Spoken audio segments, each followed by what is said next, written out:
Shalom saudara yang kekasih dalam Kristus Yesus. Apa kabar? Kita jumpa kembali pada saat ini dengan acara Renungan Penyejuk Iman. Dan pada saat ini saya akan mengajak kita untuk merenungkan satu topik tentang mengikuti Yesus secara total, yang terambil dari kitab Lukas pasal yang ke-12 ayat 49 sampai dengan ayat yang ke-53. Namun sebelum kita mengawalinya, mari kita bersatu dalam doa. Kiranya damai sejahtera Allah yang melampaui segala akal dan pikiran manusia, itulah yang memelihara hati dan pikiran saudara-saudari dalam Kristus Yesus Tuhan kita. Amin. Saudara yang kekasih, saya akan membacakan firman Tuhan yang terambil dari kitab Lukas pasal yang ke-12 ayat 49 sampai dengan ayat yang ke-53.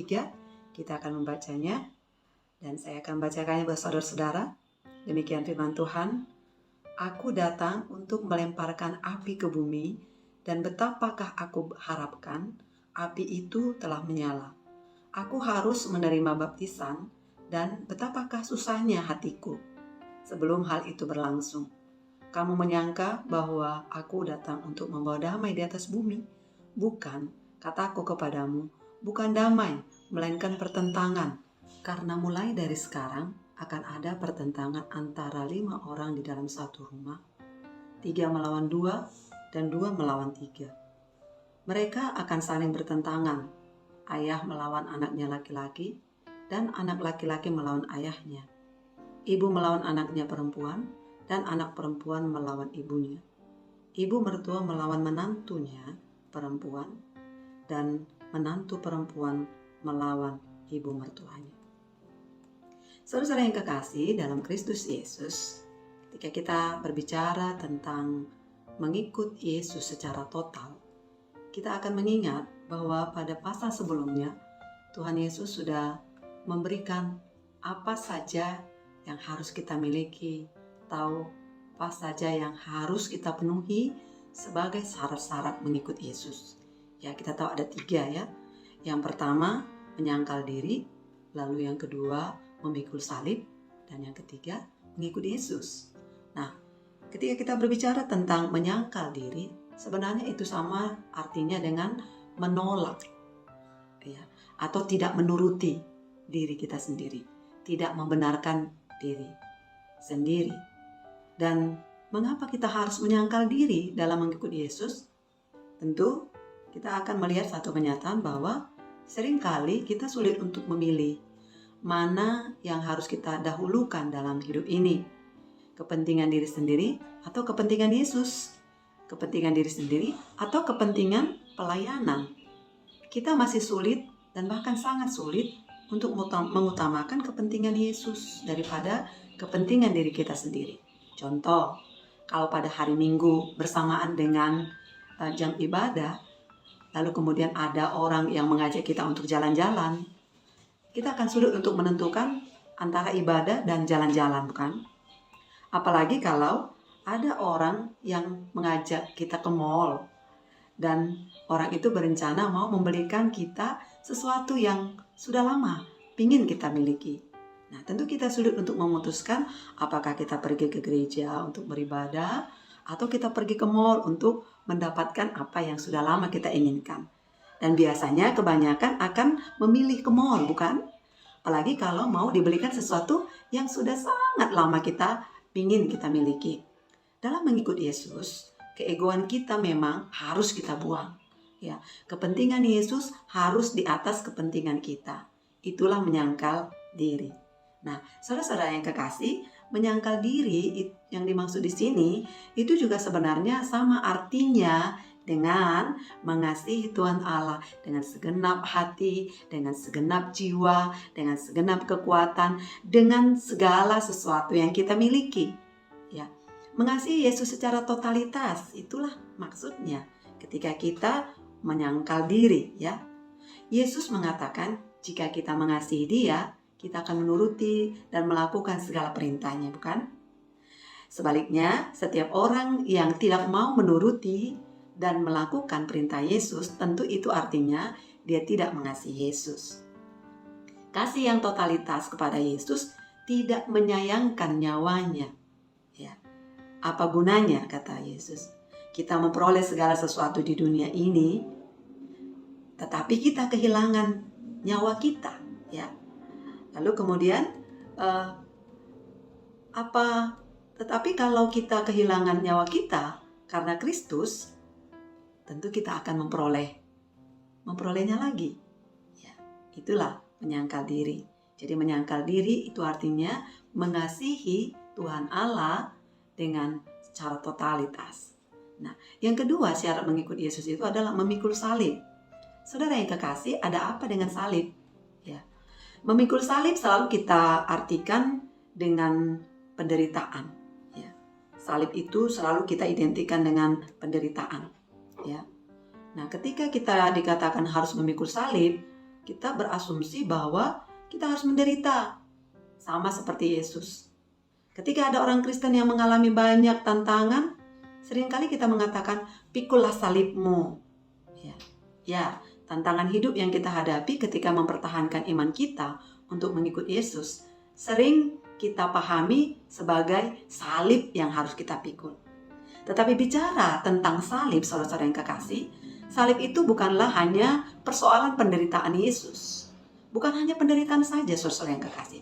Tetapi salib juga kemenangan Yesus. Kemenangan Yesus mengalahkan kuasa iblis. Kemenangan Yesus sampai mati di kayu salib.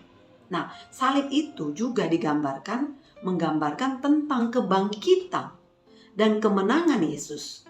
Salib itu juga menggambarkan tentang kebangkitan dan kemenangan orang-orang yang percaya pada Yesus atas kuasa maut dan kematian. Salib juga menggambarkan sebuah rekonsiliasi, sebuah perdamaian, ya. Perdamaian antara Allah dan kita, orang yang berdosa, yang seharusnya sudah dihukum. Nah, salib itu menggambarkan juga penebusan kita akan dosa. Nah, salib juga menggambarkan pengampunan Allah. Jadi, salib tidak hanya bicara tentang penderitaan saja, tetapi justru merupakan sukacita bagi kita. Ya, mungkin bagi orang yang tidak mengenal Kristus, salib itu adalah kebodohan. Namun bagi orang-orang percaya, salib itu adalah hikmat. Saudara yang kekasih, syarat yang ketiga itu adalah mengikut Yesus. Oke, setelah yang pertama dan kedua, kita bisa lakukan, yuk mari ikut Yesus. Tidak akan ada persoalan lagi.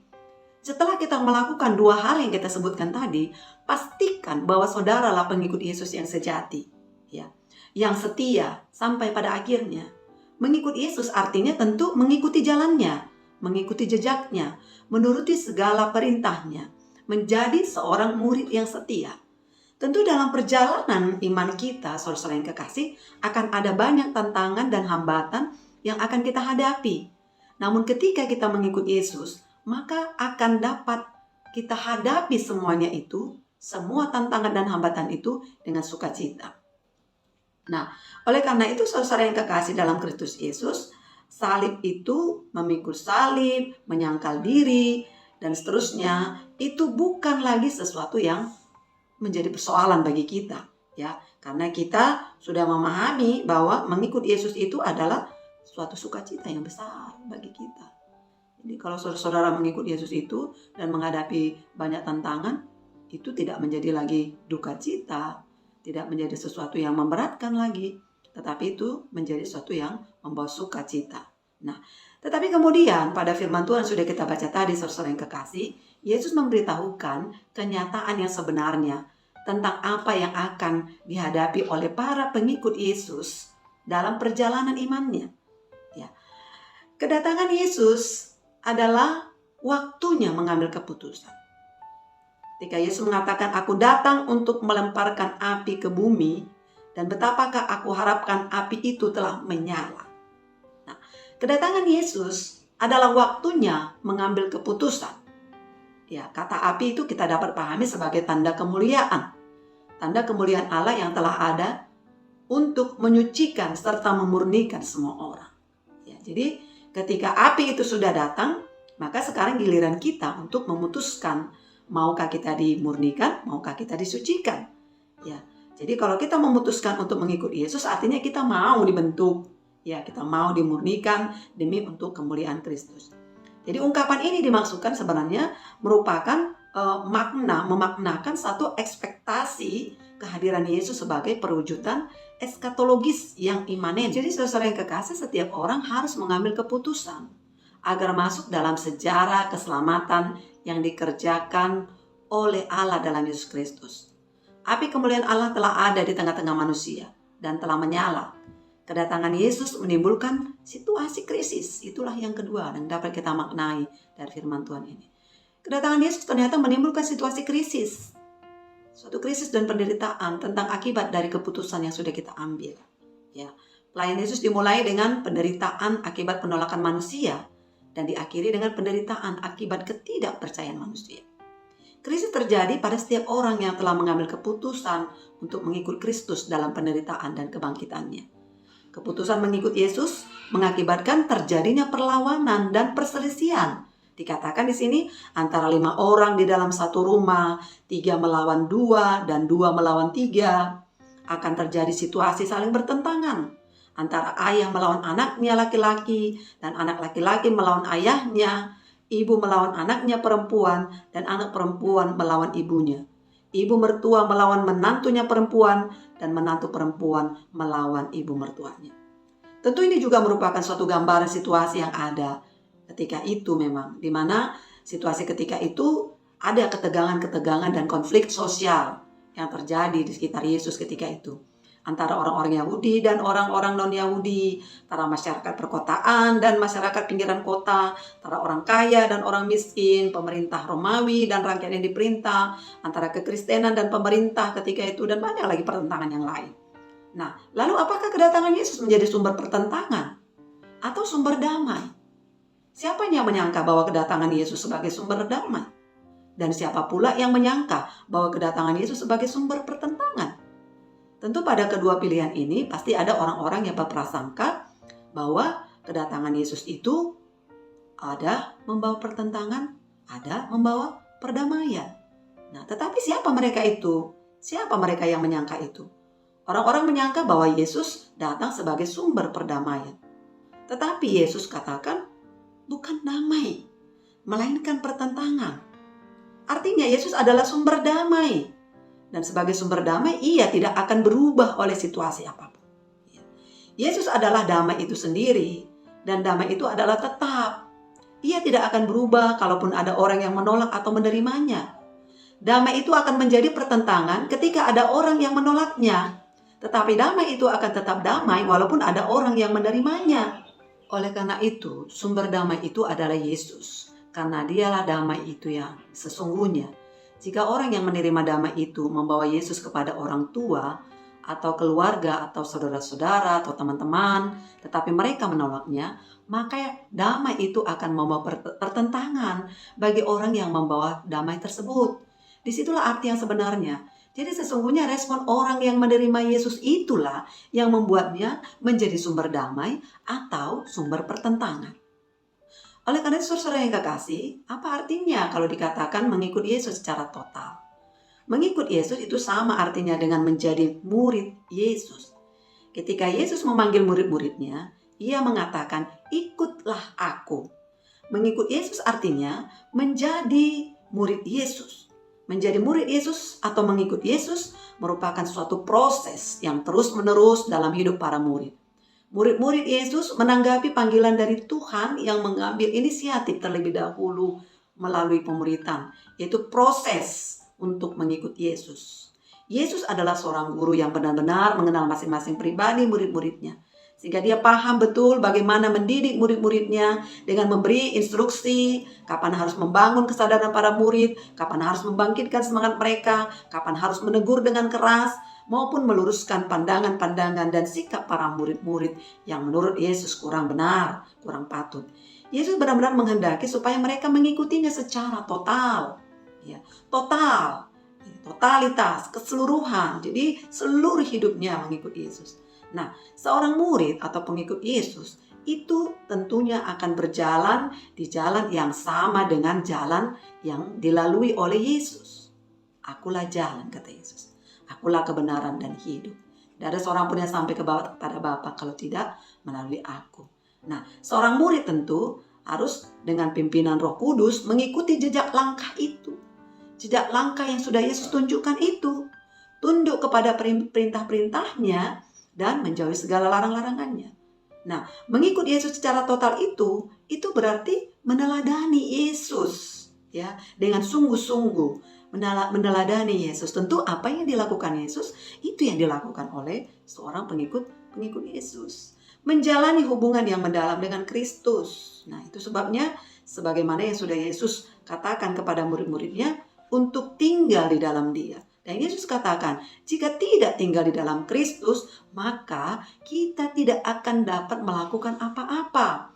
Oleh karena itu, menjadi pengikut Kristus secara total, itu artinya tinggal di dalam Kristus. Ada di dalam Kristus. Kristus yang menjadi lingkupannya, dia ada di dalam itu. Oleh karena itu, saudara yang kekasih, ketika kita tinggal di dalam Kristus, kita ada di dalam itu. Kita ikut bersama dengan Kristus. Kristus ada di dalam rencana Kristus. Dan apa yang dilakukan Kristus itu yang kita lakukan. Ini mengikut Kristus secara total. Jadi tidak akan ada lagi pertentangan-pertentangan dengan Kristus. Kita bukan menjadi penentang lagi, tetapi kita menjadi ikut di dalam segala rencana yang sudah Yesus rencanakan. Nah, oleh karena itu, saudara-saudara kasih, berjuanglah dengan sungguh-sungguh sampai pada akhirnya secara total. Mari kita mengikut Kristus, mengikut Yesus. Walau apapun yang terjadi, itu tidak menjadi penghalang kita untuk datang kepada Kristus dan untuk menjadi pengikut Kristus yang sejati. Tuhan Yesus memberkati kita. Amin. Mari kita bersatu dalam doa. Kiranya anugerah Tuhan kita Yesus Kristus, kasih setia Allah Bapa, dan persekutuan dengan Roh Kudus menyertai engkau sekalian hari ini, esok, dan sampai selama-lamanya. Amin. Sampai jumpa. Tuhan Yesus memberkati.